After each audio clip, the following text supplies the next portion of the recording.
Hello there, my name is Jake, and I'd like to welcome you to this review of the Way of the Arcane Disciple, which is a monk subclass that I designed for 5th edition. Basically, the Four Elements monk, I feel like most people seem to feel like just doesn't quite do it. The mechanics are clunky, there's everything pulls from your key, and I feel like it takes away from the base monk class. And I wanted to design something that felt robust, cool to play, gave monks a little bit of a boost in power that I kind of feel like is needed in a lot of ways, but I also didn't want to overpower them so much that it was like the only subclass that you could play and feel fulfilled as a monk. I would also like to take a moment and just say thank you, Josh and Evan, for taking the time to do this review. I love you guys. You're awesome. And then if you're not familiar with them, know that they are insightful, they are goofy, they're thorough. They understand what it is, what it's like to play a monk. So that's why I wanted their feedback, Evan particularly in that lane. But also because of their feedback, I was able to rename something, which you're going to see some of my commentary and stuff as subtitles because I edited the video, but I also clarified a few things. And then as another design note, the original concept that I had for this was a little different than what you're about to see, and I didn't need the School of Divination as one of the choices for your Arcane Discipline.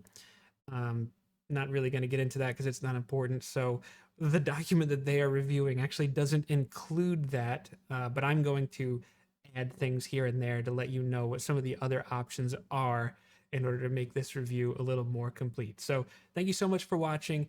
Please don't forget to give us a like and a subscribe, especially if you enjoy the content.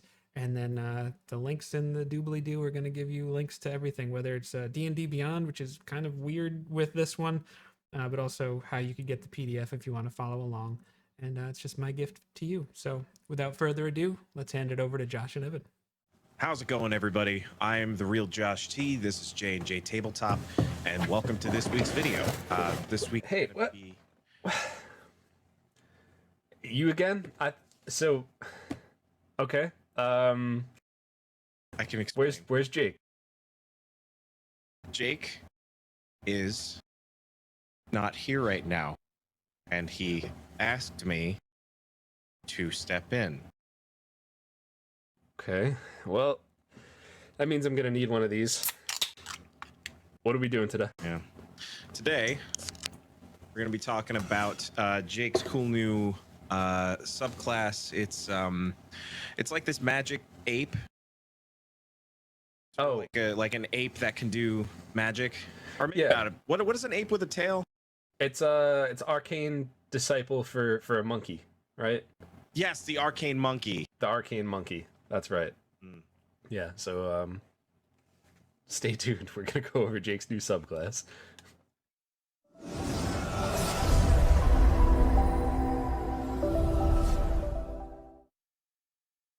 Hey everybody, welcome back to J&J Tabletop. I am the real Josh T, and this is It's Evbo, our friend Evan.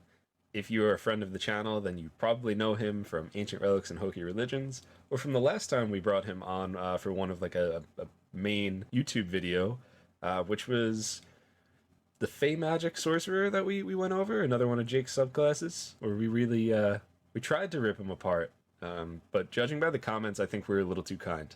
We'll make sure to fix that this time. Yeah, we're going to fix it this time with Way of the Arcane Disciple, which is Jake's newest subclass that he has created. It's like sort of a arcane, like magical monk, or monkey. Obviously, this is a subclass for the monk, the Way of the Arcane Disciple. But before we get into it and like read through the flavor text, Evan, you're kind of you're a resident like monk player, right? Like that's usually your go-to. It's usually my go-to. I played my first monk in, I would say, the first campaign that I really got to like make a character in, and man, I've just fallen in love with the class, and I almost exclusively play it because it's just so much fun to me. Is there something that the monk can do that makes you like really like it, or is there something that you look for in a subclass or anything like that? It kind of depends on what you're looking for, because monks have this weird way of fitting. I would say they don't get the chance to excel at any one particular thing, but they have the chance to try a lot of things. And I think that really fits the the concept of the monk, you know, this martial artist who, you know, we can't figure out a way up this wall. It's like, oh, well, I can kind of like, you know, do cool flips and like kick my way off the walls and get up there. Or, you know, eventually at level 9 you can run straight up a wall or straight along a wall. And like there's a lot of like cool traversal things. There's their immunity to poison. There's even stuff like them not being affected by old age, and being unable to be aged magically and that kind of thing. There's a lot of interesting niches that they fit. So what I like in a subclass is something that they can focus on. As a whole, they can already do a lot of things, you know, they can fit a lot of roles. But a subclass that can dial into something specific, I like. Which is why I like Echoes, even though it's, you know, the basic monk subclass, Wave the Open Hand, and the class that a lot of people think should just be kind of rolled into monk as a whole, which I don't disagree with. But it lets them really focus in on control. You know, they can shove somebody 15 feet, which doesn't sound like a lot, but that's the difference between throwing someone off a cliff or just getting them out of the way of all of your friends so that they can get away without taking an opportunity attack. Or they can stop someone from doing opportunity attacks. Like, there's just so many different things that they can do. So in that same vein, I like a subclass that can give the monk something to be good at. With that being said, let's get into the way of the Arcane Disciple, and we'll see if it will give the monk something to be good at, something to excel at, see if they could excel at this dip into magic and the weave. So as all subclasses begin, we have some flavor text here. Let's see how Jake did. Whether it's due to some kind of magical interaction or diligent study, focus, and discipline, some monks can connect their ki to the arcane weave that binds magic together. These arcane disciples infuse arcane discipline into their spiritual and martial training. Some of these monks seek out those that possess arcane knowledge to gain further insight into their abilities, while others seek to simply enhance the lives of those around them. Many, if not most, seek to test their abilities in a life of adventure as a way of pushing their limits. The flavor's good, and I like the way that it just like gently whispers in the mage problem. Not most wizards, but a lot of wizards end up wanting to like just keep pushing that, like pushing themselves further and further, and why you end up with so many liches. Yeah. So I like that little touch. I like that a lot too, and it's I like that he gives like kind of options as well, because a lot of people, I mean, this is just design and subclasses in general. Like, a lot of people will read the title.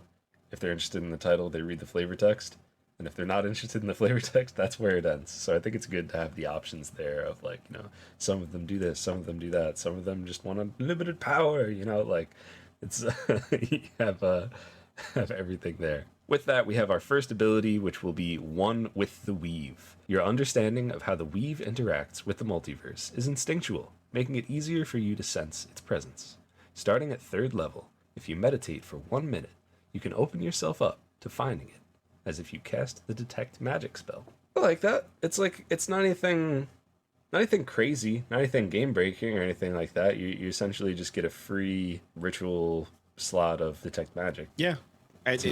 Unless I've misread it, because it doesn't say that there's any kind of cooldown, like it's once per short rest, long rest, whatever.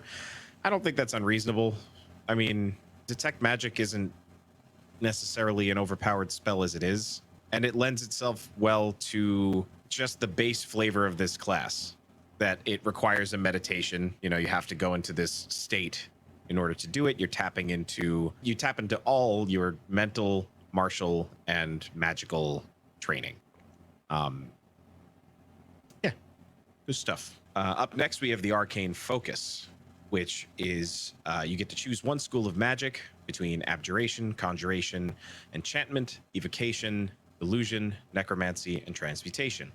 This selection will be the area of focus of your arcane understanding. Up first, we have abjuration. Your arcane focus is the school of abjuration. You know the resistance cantrip, and you know the shield spell, and can cast it once per short rest without expending a spell slot. I mean, shield that's your early abjuration spell, and it's a great spell. And having a monk be able to take on sort of a protective role, or even like a tanky role, is it's good stuff. That's a nice little bonus, and that's like if you were to say have any other subclass and get like Magic Initiate or something like that, that's usually the one you're gonna get as like a martial type character. So it's cool that it's just kind of built in. My only note so far, it's time to really dig into this idiot who wrote this thing. Arcane Focus is already defined in the books as like a wand or a staff.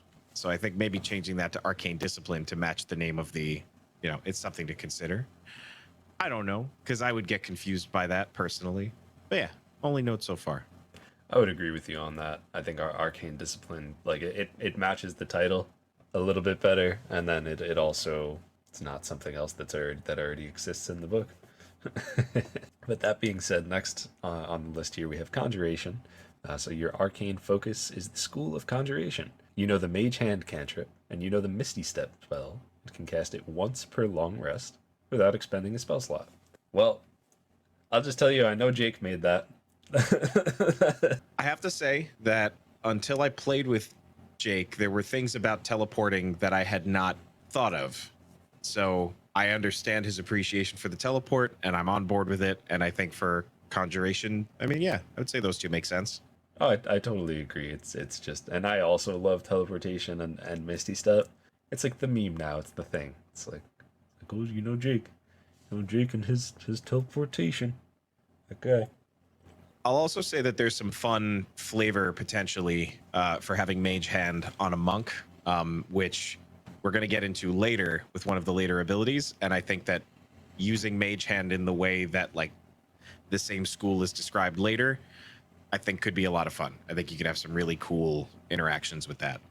And now we come to the School of Divination.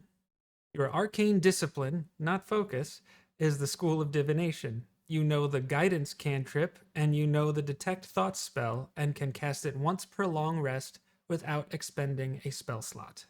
So if ever you've seen my Guidance Sucks video, you know just how painful it is for me to make this the option that you get for free here. However, my other choice was True Strike, and I kind of feel like I'd rather give a spell that I think isn't great for the game versus a spell that's completely useless.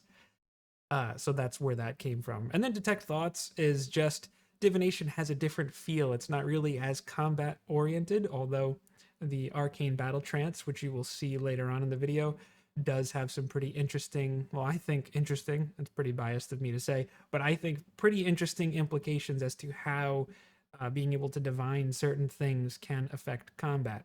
I was very tempted to go with like the Divination Wizard Portent ability, which I was like, I just want to do it, but I wanted to make something a little more original. And I'd love to know what you think about that in the comment section below. Back to you, Evan and Josh. Up next, we have Enchantment. Your Arcane Focus is the School of Enchantment. You know the Vicious Mockery cantrip, and you know the Heroism spell, and can cast it once per short rest without expending a spell slot. Vicious Mockery is a lot of fun. I feel like it's an interesting thing to have as a monk, but I could also see flavoring that into, I forget the term for it. It's been a little bit, but there's like almost like words of power that martial artists will use, like Kia and like Doria and like these words that are intended. Yes, basically, but in real life, yeah. These words that martial artists would use to like channel their ki and increase the effectiveness of their blows and help them center themselves. So I like the idea of being able to use Vicious Mockery for that. And as I believe will be explained in the spellcasting section, your cantrips count as an attack in terms of being able to also make unarmed strikes. So having an attack cantrip is really going to mix things up for what your capability is as a monk. But we can continue on and get to that later. Next, getting towards the end of the list, we have Evocation. So your Arcane Focus or Arcane Discipline, maybe, Jake, is the School of Evocation. So the Shocking Grasp cantrip. That could be fun. You also know the Magic Missile spell, and you can cast it once per short rest without expending a spell slot. Additionally, casting Magic Missile counts as an action in terms of qualifying to make unarmed strikes for your martial arts or flurry of blows feature. That's very interesting.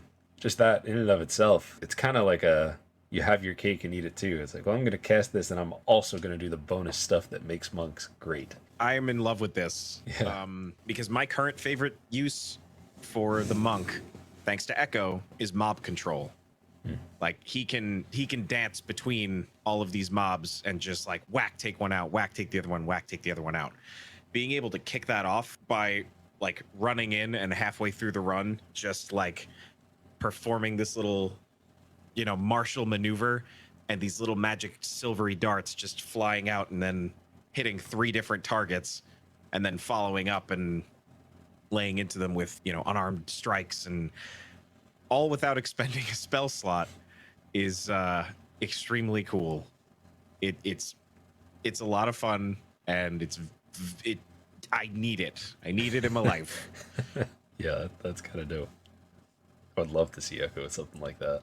Look, maybe we could figure out a way that he steps into some sort of font of magic and becomes this subclass instead of what he is. Just for one session, he's flowing with magical energies. Yeah, it's when you guys have to go into Melly's dream or mind and fight anti-Morgan Freeman. I'm trying to think of. I was gonna try to say Morgan backwards, and I don't have the brain power for it right now. Yeah, no, that's a nope for me. Nagrom. There we go. Nagrom. There we go. That might be a good. It's my next character. Anyway, up next we have Illusion. Your arcane focus is the School of Illusion.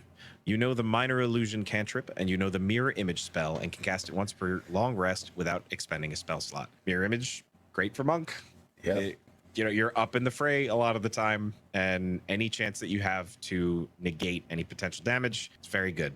Removing actions from the economy is always a good option. That's the name of the game. I mean, we're doing a series now on basically like mastering the action economy, and really when it comes down to it, your goal is to negate other people's actions, like whether that's by taking them off the board, by just incapacitating them, killing them, or making them unconscious, or tying them up, whatever you do, or by using something like mirror image, where they tried to hit you and, well, it wasn't actually you, it was just a little illusion. It was like, now there's 4 of me. That will bring us to the second to last option, which is necromancy. Your arcane focus is the School of Necromancy. You know the Chill Touch cantrip, you know Ray of Enfeeblement spell, and you can cast it once per long rest without expending a spell slot. I think that's perfectly necrotic. No notes here. About as straightforward as it gets. Very good stuff. And that'll bring us to the last School of Magic, Transmutation. Your arcane focus is the School of Transmutation. You know the Mending cantrip, and you know the Enhance Ability spell, and can cast it once per long rest without expending a spell slot. Additionally, you are able to squeeze into areas that are one size category smaller than you. You may further increase this effect by spending 1 key point beyond the first size category. I love that one. That one is so much fun, especially if you're playing a halfling and you're small. Oh, wow. Or you be a pixie and you're tiny. And you can just become an atom. It's awesome. No, but really, that I genuinely love that, because being able to squeeze into the areas is free. And 1 key is a completely reasonable price to go beyond that. It, in a way, it almost feels like it might be too strong, but I think that would require some play testing to really figure it out. Yeah, I think I agree. All of this is going to need to be play tested, but that's definitely fun, and fun is the reason we're here, right? So I'm here for it. One thing I just want to mention about that whole set of abilities that we just went through is I love the amount of choices that you have. In a way, it's almost like, I don't want to say it's too many choices, but it's like there's just you could have 5 different arcane disciples, and all 5 of them can be completely different because of this and because of some stuff that we're going to get into. And I love classes like that, and I love subclasses like that, because all of them are going to be good. They're just going to be good at different things, and that's especially cool to have that much variety within a subclass. Totally agree. Yeah. being able to choose these different schools allows you to add completely different focuses. Like what I was saying before, giving the monk a chance to do something well. It doesn't even matter what focus, what school you choose, you're going to be good at something, and you have a lot of different ways to do that. Transmutation is going to have a completely different outcome from evocation, and it's just fun. Basically, in conclusion, Jake, so far it sucks, so be better. 1 out of 10. Yeah, exactly. So that'll bring us to spellcasting. So when you reach 3rd level, you have begun to learn how your ki intersects with the flow of the weave, allowing you to infuse arcane disciplines into your spiritual and martial training. This understanding allows you to cast spells. See spell rules for the general rules of spellcasting with spell list. So you learn 2 cantrips from the wizard spell lists. 3rd level, you learn an additional one at 10th, and then additionally, casting a cantrip counts as an attack in terms of qualifying to make unarmed strikes for your martial arts or flurry of blows features, provided the cantrip can deal damage. Again, phrasing, very important. We saw that before, and I'm happy to see it again. That's very helpful for the monk. There's a couple spots throughout this writing that I feel like some additional like qualification would help, but that's actually explained very, very well. Yeah. Like the cantrip counts as an attack so that you can still do your unarmed strikes as long as it deals damage is about as clear as it gets. Mm-hmm. Like, I don't think you need to specify, that it needs to be, it needs to be a melee cantrip or something like that, because that's very limiting. So allowing that to be either, awesome. Love it. Then you also have spell slots. So the Arcane Disciple spellcasting table shows you how many spell slots you have. The table also shows what the level of those slots is. All of your spell slots are the same level. To cast one of your wizard spells of 1st level or higher, you must expend a spell slot. You regain all expended spell slots when you finish a short or long rest. For example, when you are 8th level, you have 2 2nd level spell slots. To cast the 1st level spell, Burning Hands, you must spend one of those slots, and you cast it as a 2nd level spell. I mean, it's warlocky, right? That's the same way Yeah. that a warlock works. You have all of your slots are the same level, and that means you get to upcast your spells. Like, in a way, you get to upcast your spells for free. I like this, and I like that they all come back on a short rest. The only place that gets a little muddled, I think, is that some of the arcane focus / arcane discipline abilities come back on a long rest, which can be a little confusing to keep track of, like what I got back in a short and what I got back in a long, because the monk is typically a short rest class. But I also understand wanting to limit certain things, like mirror image being once per long rest. I can kind of understand that, because you could just keep short resting in between encounters, and it's a tough thing to balance. Without getting too much into the the next kind of clarifications here, I'm a big fan that the spellcasting ability is wisdom, and I know that just seems like it would be the natural thing that you would do, but you would be surprised what people want to do to people who play monk, and just punish them for trying to be a monk and make them have to invest in 4 or more stats just to play the game.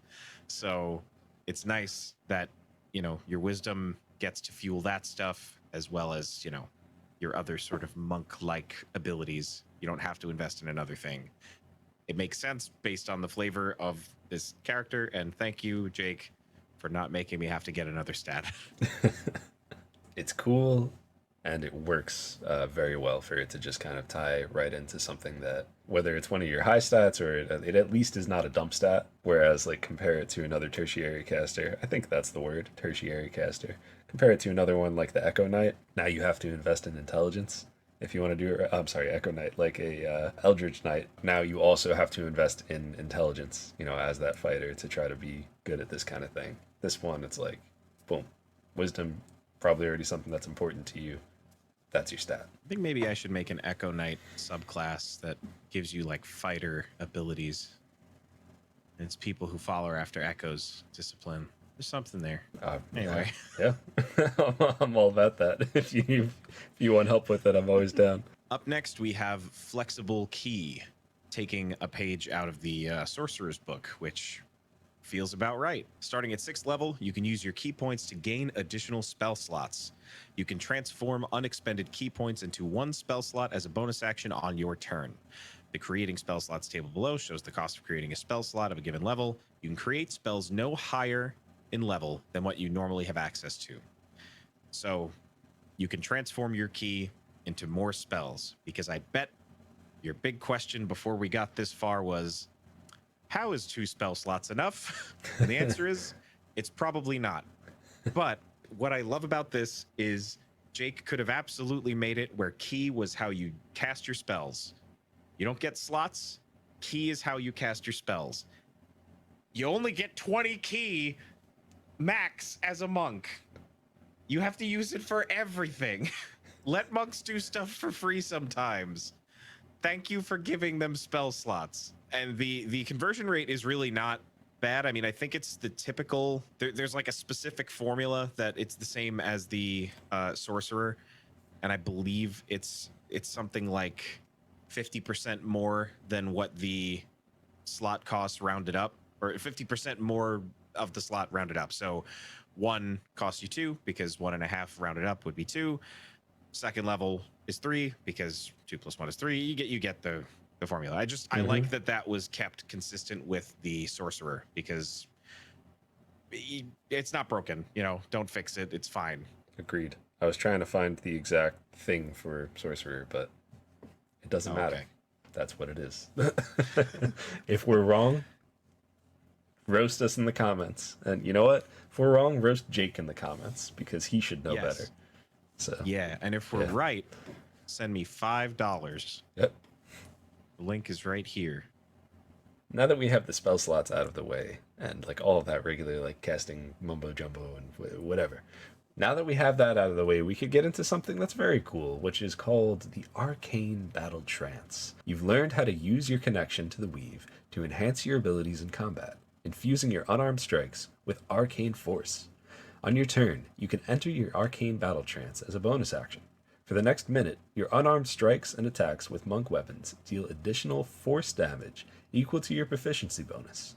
You also gain additional benefits based on your area of arcane focus. And I believe we will have a whole list. Yes, we do. This is a fully loaded document. Honestly, you love to see it. I absolutely love choices. Let's just start it off. So, Abjuration.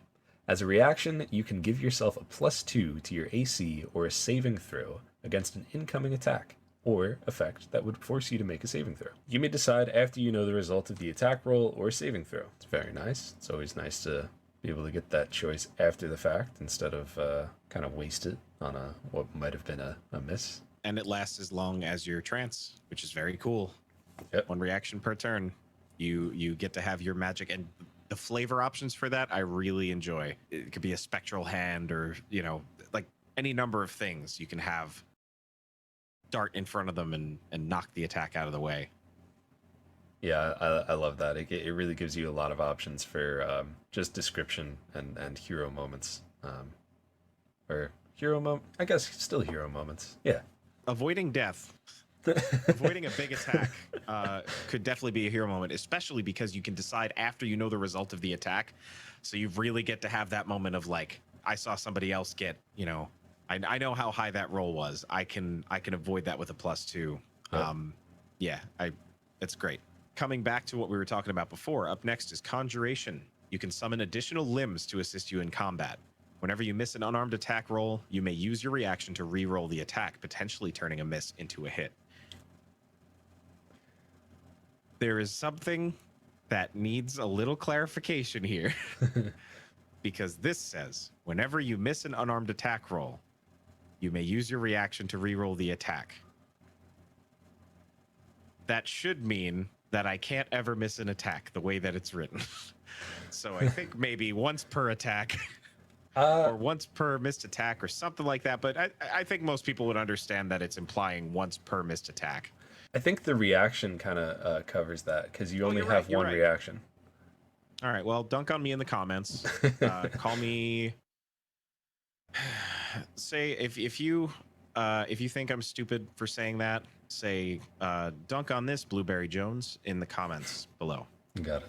Dunk on this Blueberry Jones. Is it like dunk on this Blueberry, comma Jones, or like dunk on this? That's where this is where I let the creativity of the comments shine, because I gave you the words. You play with them however you want. Love to see it. I hope to see some creativity down there. To jump back into what I was talking about before, the additional limbs, you can make that whatever you want. You can make your guy actually, flavor it so that he actually looks like, let's say, the human spider, from Spider-Man, like he's actually got extra limbs, or maybe they're spectral. And you've got these, I don't know if anyone watching this or if you have played Borderlands 3, but there's a character who is the siren in Borderlands 3 is a physical siren, and it's an extremely cool concept where, like, before it's all like they have these weird superpowers and they can do like lasers and turn invisible, whatever. She's just got big, beefy magic hands that pop out from behind her back, and you just punch the crap out of everything. So that idea is a lot of fun. There's a lot of flavor that you can have with that and really make your guy, intimidating, or the opposite of that, where he's just like so slick and dexterous that he's able to avoid these attacks with these extra limbs. It's just so cool. Love the visual. I almost wish that it was kind of reversed with the ability above, because then it would be like Naruto, right? Like you summon like tree limbs and they miss their attack. That's how you could flavor your abjuration. It doesn't say how that happens. Yeah. So it's true. Yeah. But Jake's in love with his teleport so much, maybe there should be like a change to that where you can teleport 5 feet in one direction after an attack misses you or something like that. It's just something to think about. Some thoughts. Yeah, it'd probably just be kind of cool if you just did something like that, maybe. All right, Blueberry Jones, we get it. I do love my teleporting. There's not much I could say. But next we do have the School of Divination, which is why I'm here. So let's take a look and see what it says. Your attack rolls score a critical hit on a roll of 19 or 20. During your trance, a number of times equal to your proficiency modifier, you can either grant yourself advantage on an attack roll you make, or impose disadvantage on an attack roll that is targeting you. For me, this is actually very simple. I just figured if you have moments of insight and or just like inside information, maybe you could flavor that like I kind of can sense what this person is doing, so it gives me advantage to hit them or to avoid an attack. And the reason why it's not like a known thing is because it's not like I've seen the future as much as you just have inside information. And I thought that might be a fun way to kind of look at the School of Divination in that way.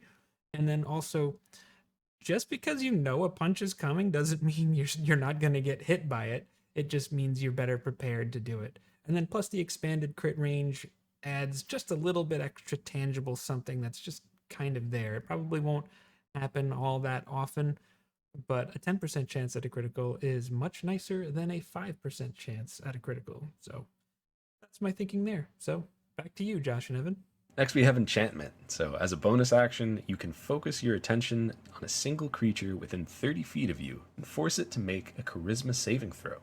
On a failed save, you create a psychic link between you and the target, allowing you to impose one of the following effects on it. 1, it takes a D4 penalty to attack rolls, a D4 penalty to saving throws, or a -2 penalty to its AC. As a bonus action on subsequent turns, you may change the effect or choose a new target. This psychic link lasts as long as your Arcane Battle Trance is active. You may only have one instance of this effect active at one time. It's pretty nice. Yeah, it's a hex. Yeah. My only tricky thing is everything is vying for the control of the monk's bonus action. The monk's bonus action is always in jeopardy. But it's fine, because that's the kind of thing that you would probably want to put on like the beefier of the group, like the larger enemy that's gonna take a few hits to take down. So it's fine. You do it on the bonus action, you make your attacks, maybe the next turn, if he goes down, use the bonus action to move it to somebody else. Like it's fine. There's a Yeah. lot of options. It's exactly like a hexer or like a hunter's mark type thing. Like there's a lot of other things that you could do with the bonus action, but sometimes you just got to start it off with that debuff.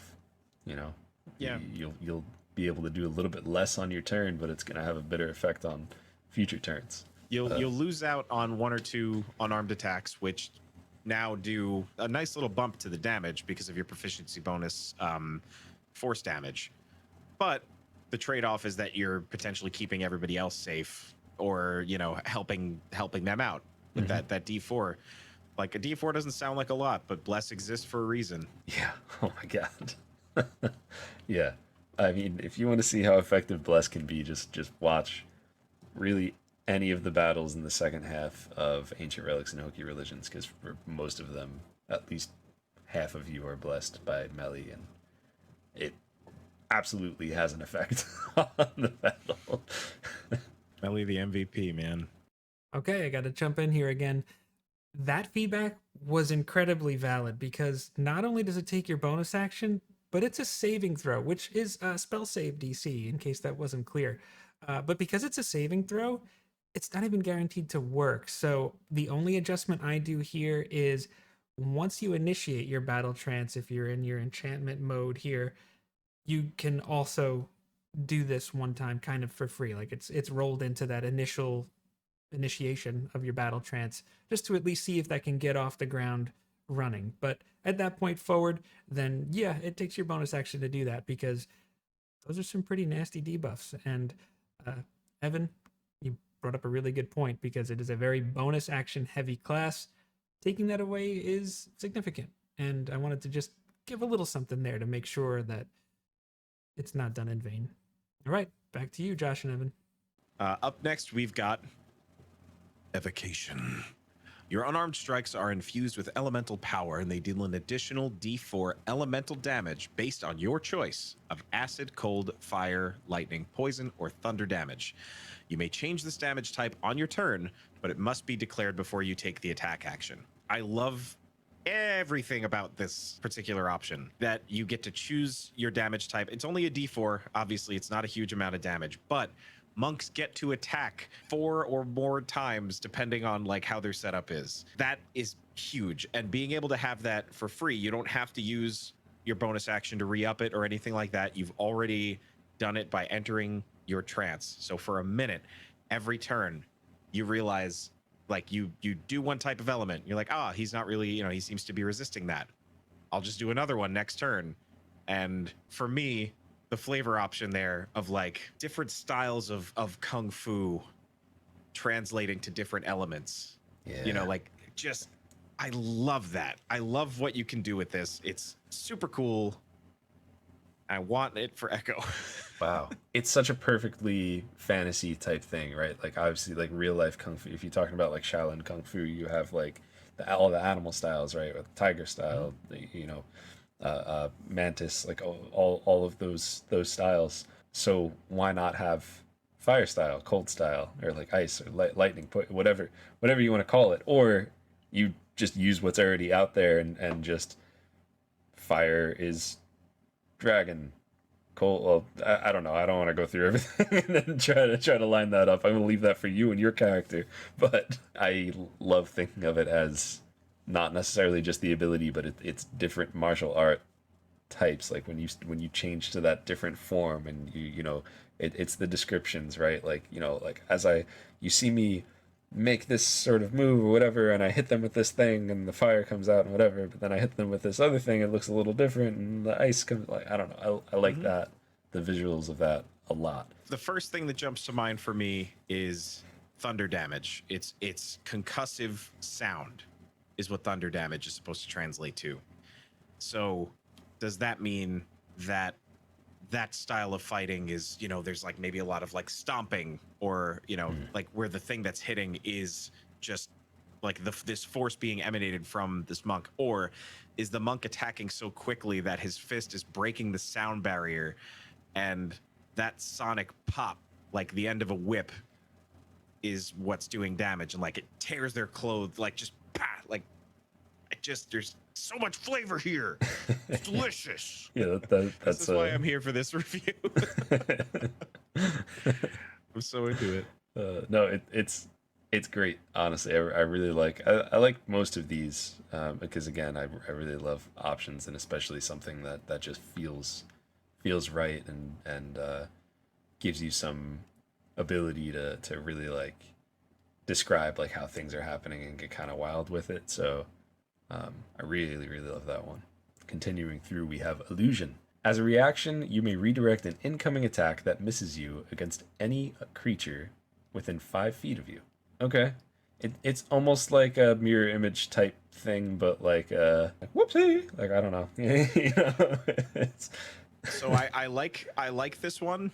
The thing that we were talking about before with like a 5-foot teleport, or replacing yourself with like a log that hits them instead. I think that might, if I was gonna change something, especially to Jake it up a little more, that's probably what I would do. yeah. When an attack misses, you get to bamf 5 feet in like whatever direction or something like that. Is that broken? I don't know, maybe. But I think that when you're in your trance, you have 1 minute to do as much cool stuff as possible. And redirecting an attack to another creature within 5 feet of you is extremely situational, because it means an attack has to be directed at you, that attack has to miss you, and there has to be another creature close enough where you can redirect the attack. Yeah. I don't hate the ability at all. I like it. It just feels very situational. And for you to only have 1 minute, I don't know. I just think there might be other ways to spin it. Yeah, it definitely feels a little weaker compared to some of the other options that we have here. I do like that teleportation kind of thing. I'll like if you could do like a swap type thing. You know, it's still situational, but it's like it's not a high risk high reward because it's not really a risk, but it's like you might not always have an opportunity to do this, but when you have an opportunity to do this, it's going to be sick. Mm-hmm. All right, before we move on to the next school of magic, I just want to take a moment. You can probably tell by the subtitles that I felt a little strongly when I originally edited this. I think that the situationalness of this power, that is a very, very, very, very valid critique.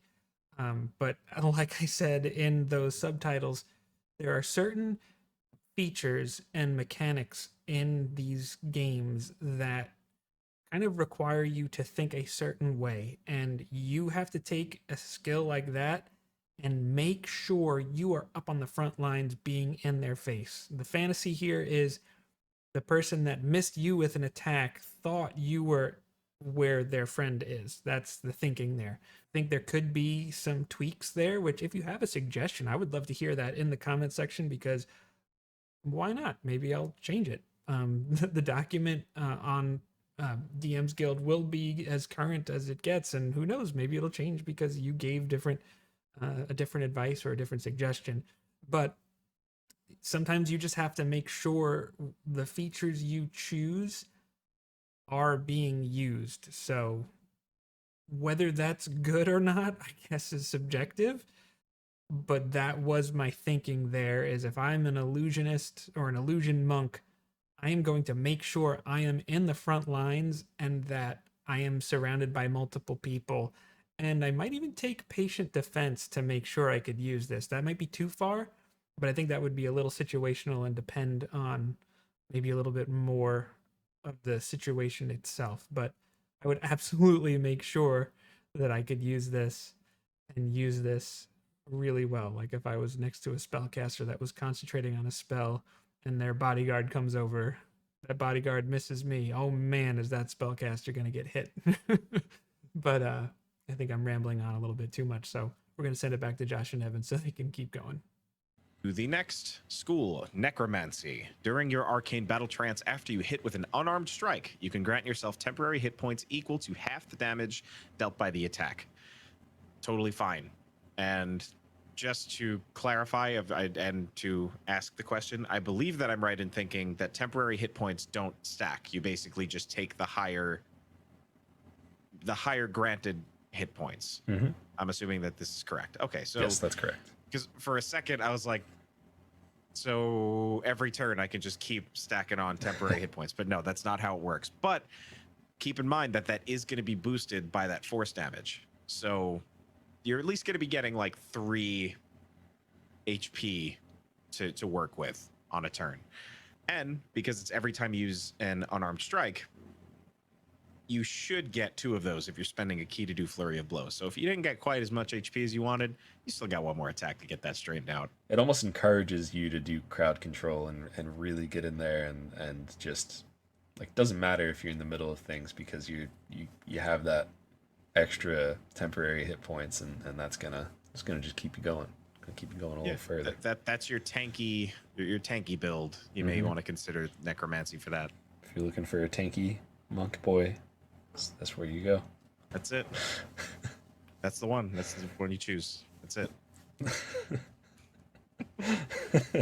Lastly, we have Transmutation. Your unarmed strikes and attacks made with monk weapons each gain the ability to hit from 5 feet farther away than they normally can. So I want to just say that again.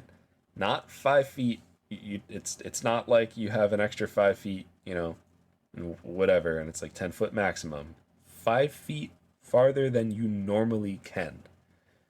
So let's just say you're playing a bugbear and you already have a 10-foot reach. And maybe somebody made you some sort of, I don't know, weapon that gives you reach. So now you have a 15-foot reach. Well, if you use this, now you have a 20-foot reach. And for most battlefields, your DM's going to hate you because you're going to be able to hit most things on that battlefield. And I love that. Because mix that with Sentinel and Polar Master, and you've ruined the game. you've ended your DM's whole career. You want to power game this thing? Pick a bugbear monk of that transmutation school and have at it. Yep. Just remember, your DM can very easily just say, okay, well, there's archers over here. Well, no, archers, that's not even going to matter for a monk, right? Because they could. It will if there's more than one. Yeah, that's true. But you only get 1 reaction a turn. Ooh. But they can still catch bullets. Watch Ancient Relics and Hokey Religions. That was so great. I loved that was, I believe, the first time that Echo caught a missile. I believe he had deflected missiles before, but that was his first catch, was a bullet. Please watch it if you haven't. It's so worth it. That's a super powerful ability, and adding reach to a creature, especially someone that is typically just like a melee frontline fighter, for me just makes it so much more exciting. Whether you're using like a Polearm Master type build or anything like that, just having that extra reach is really cool, and it creates some really interesting moments. But just to finish this out, once you use this feature, you can't do so again until you finish a long rest or until you expend a spell slot, which you can refill by trading off your key. There's a lot to work with here. Oh my. And it's any spell slot. Wow. These are things to remember. Yeah. That's vital information for your everyday life. And if you understand that reference, then you're old too. I am old. And then at 14th level, you gain access to 1 other school of magic to use for your arcane battle trance. You get 2 of them now. That I really like that. That was actually something that Jake and I had talked about last night. As someone who spends way too much time overthinking their choices, because all of these are very cool, I'm very happy to see that at 14th level, you get to choose another one. Yeah, options are great, especially for something like this where you have so many cool abilities to choose from. The next ability that we have here is Extended Arcane Self. Starting at level 11, your connection with the Weave allows you to cast spells that would typically only target you to target any creature within 30 feet of you. Love that. That's so good. Like any time that I can extend a self spell to other creatures it's great. And especially for a monk to be able to do that, to give them a chance to bolster the team. I think that's something that the monk could benefit from. I always felt like the monk should have had some sort of tertiary healing ability or something like that. It just feels like the kind of class, like a lay on hands or something, but maybe not as powerful. Like even if you expend key to do it, I feel like something, you know. I would love that. Not saying that that's would apply to this, but if maybe there was like another, like a clerical kind of monk, like a holy monk sort of thing, where you could play around with that a little bit. But this is the next best version of that, giving the monk a chance to be a part of the team a little more, because I think a lot of people play monks as like kind of stupid or loners. I think that's a pretty common thing, just because of how their flavor is generally written in the player's handbook, and I refuse to do that. And if I had done that with Echo, he would have been a much more boring character. It also helps that Echo is, while he is very skilled, he's only been a monk for a couple of years, so maybe he hasn't had the time to let go of everything that he should have let go of. And that's interesting. Okay? Yeah. You got it? Yeah, Echo's one of my favorite. With monk or not monk, he's one of my favorite characters that I've had the pleasure to adventure with. I mean, there's absolutely truth to what Evan just said. Well, that's very kind of you. Again, watch Ancient Relics and Hoki Religions. You'll see a masterclass on how to play a monk. Now, we have something I'm very excited for, and that's Metal Key. Meta Key. Meta key. So it's Meta Key. At 11th, I don't know why that feels so weird. Meta Key. It's like you're saying medical in a cute way. Yeah. I got a medicky condition. Oh man, I hurt my finger. I gotta go get some Medikey attention. Ooh. Oh my goodness. So Medikey is going to be your 11th level ability. So at 11th level, you gain the ability to modify your spells to suit your needs. You gain one of the meta magic options available to the sorcerer class of your choice. You gain another one at 14th and 17th level. You can use only one meta key option. I just can't. I can't not think of like it's a cute way of saying medical now. That's. You can use only one meta key option on a spell when you cast it, unless otherwise noted.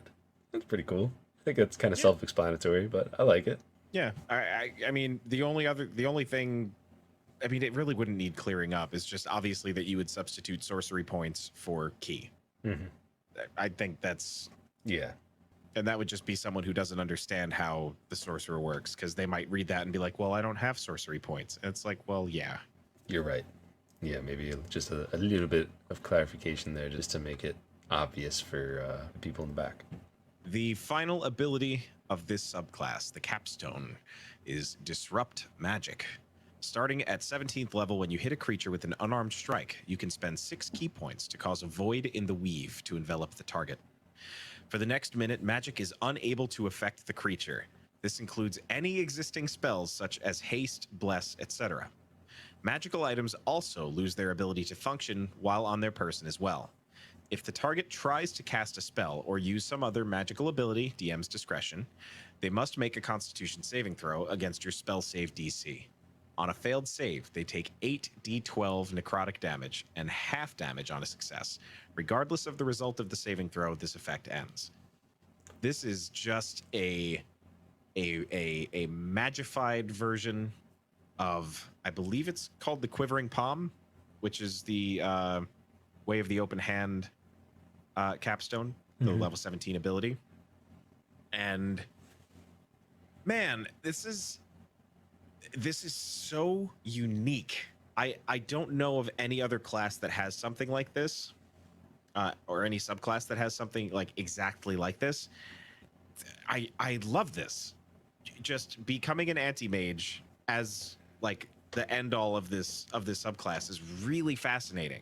It's a little situational, but only because not everything is going to be using magic, and that's all right, I think, because honestly, by the time you're that high of a level, you're pretty much going to be running into magic in almost every encounter, in one way or another. Yeah. And canceling magic not spells, canceling magic on a single target for 6 key points is quite good. Yeah, that's wild. That, I mean, think about a character of like half that level, you know, and the amount of items and things that they rely on. You know, they're gonna have some sort of magic weapon that they rely on. They're gonna have probably some sort of item aside from that like they kind of build their playstyle around. So being able to take that away, even if it's just for like a turn or you know, because they try to cast something or whatever, and that ends it early, like that's massive. That's absolutely crazy. And let me just double check. Does it say you hit a creature? Okay, all right. I just had to just wanted to clarify that because if it just if it was when you hit anything, like oh okay, the floating cities, you hit whatever is powering them. Just crashes. I like that the creature can end that effect, but they have to really like tear through this void.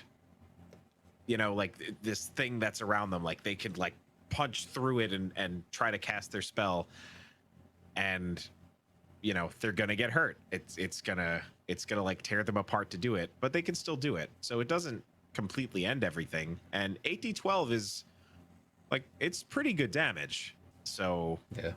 and it being necrotic damage, it's not resisted by, well, it's fairly resisted, I guess, by a lot of, you know, more evil creatures and stuff, but it depends. I think this is an excellent ability, and if this was completely from your brain, Jacob Tabletop, bravo. It's a really interesting idea. Yeah, I really, really like that. I mean, you'll probably see a lot more about it eventually, but I love the idea of whether it's an anti-mage subclass or just school or just something with just a people group dedicated to fighting or protecting themselves or being effective against magic users. I love that as a concept. It's something that I've been toying with some stuff with for quite some time. So this ability, like, this is super cool for me. I really like this. So great job, Jake. This brings to mind for me Ty Lee from Avatar: The Last Airbender. How she was not a bender, but she was a brilliant martial artist and knew how to, even if just temporarily, block people's chakras to stop them from being able to do what they could normally do. So this feels very similar to that, and like outplaying someone. Like you've got this sort of magic infused monk going up against a mage of some kind, or a lich, or you know, something like that, and Or a god. you know, or a god, and he comes out and this is hopeless, you cannot defeat me, and just real quick runs up on him and just hits him in these 3 precise spots, and bang, you are cut off from the weave. It's brilliant. That was Way of the Arcane Disciple. I thought it was kind of cool, but Evan, you are our resident monk player. What do you think? Did it hit the mark for what you want out of a subclass for a monk? Yeah, I would say so. It's a very different direction. I feel like this is what Way of the Four Elements like wanted to be, like what it was going for. The big miss on that is taking up the resources that the monk needs to function, which is bonus actions and ki. If all of those are gone, the monk really can't. It's no different than just being a weak fighter. Like not even, just like you only get 1 to 2 attacks, and it just, all your actions are gone. It's not fun. This gives you so many options and so many different build possibilities, and the spell choices that, like, I'm admitted I am not an expert on how magic works in D&D. I can figure out magic builds, and I'm actually going to be playing a magic character soon in something coming up that I will not spoil, but that's another fun character that y'all get to look forward to. But I'm no expert in magic, but my brain is going nuts thinking of all of the possibilities that you could really work in to a monk who can cast magic. it's being able to choose from the wizard spell list and all. It's just it scratches all the itches. It really lets you focus in on something and actually craft a build that lets you be good at things, specific things. But I'm really excited about it and would definitely like to make an Arcane Disciple monk at some point. Yeah, I would like that too. And one of the things that I really like about this subclass, and I mentioned it several times throughout the video, is just the sheer amount of options and choices, because I feel like if we wanted to do a game and both of us were players, both of us could be Arcane Disciples, and we could have two completely different characters. I mean, we'd probably have to start at level 3 to actually make it, you know, so you actually have the options and stuff. We're not the same for the beginning, but we could have very different characters with the same subclass, and that's something I love. You know, I'm known for being a big hunter stan, and or hunter stan, ranger stan, and the hunter subclass. I love it. However, out of the options that you get, it's like a very clear choose this, choose that, choose this one. Most hunter rangers are going to be very similar. Still love that, but something like this, where it's not like, okay, if you're using this subclass, then this is the meta for it. It's not like that. There is no, this is obviously better than the others. It's, well, yeah, choose this focus or this discipline, and you'll be better at these sets of things, but you're still going to be a really effective character regardless of what you choose. And that's something that I really like about this subclass. So, Jake, it sucks. Yeah, I was going to give it a 1 out of Echo. If this subclass were ascended, I can't even get that. Yeah, it's a shame. You know, if this subclass was a scented candle, it would probably be farts. So Wasn't ready for that. yeah, you know, it's a shame because if I had to choose a scented candle to best represent this subclass, it'd probably be farts. Yeah, like a big fat farts candle. Yeah. So, I guess what I'm trying to say is it stinks. So do better, Jake.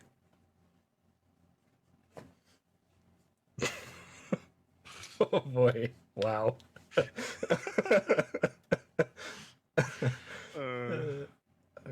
I never want to stop that bit. Literally saying this thing's praises the whole time, and there was only like 2 places where we had notes about things. And it's just like, this is the worst thing I've ever experienced in my life. It shouldn't be funny, but there's just something really funny about being mean to people who don't deserve it. Yep. Especially because everyone knows that it's a joke too, though. Like that's Yeah. I think that's that because what's funny is the thing that just popped into my head was Between Two Ferns. The Steve Carell episode of Between Two Ferns was like the perfect representation of that, because neither of them deserved to be mean like to each other, and they were some of the meanest things I've ever heard came from that episode of that show. So if you find this interesting, we'll have the link for D&D Beyond. We will also have it up on DM's Guild. I believe it'll be free, but you know, you always have the option to donate. You know, if you like it and you think it's worth your money, then throw a couple bucks towards Jake. I think he deserves it, but whatever. That being said, Evan, thank you so much for coming out and taking the time out of your day to look through this horrible piece of crap. I know your eyes probably went to hell for a little bit, but you know, it's we appreciate you nonetheless. If you want to find Evan, he's going to be twitch.tv/itsevbo. He does a lot of really cool stuff, whether it's voicing characters in like old games or just like making funny lyrics to go along with a tune from a video game soundtrack that you know and love. It's always a really good time. So definitely check out twitch.tv/itsevbo. And if you need any voice acting, shoot him a message because he's pretty good at that too. And you know, if you like us, then drop us a follow, subscribe, and a little comment and a like. We'll see you on the next one.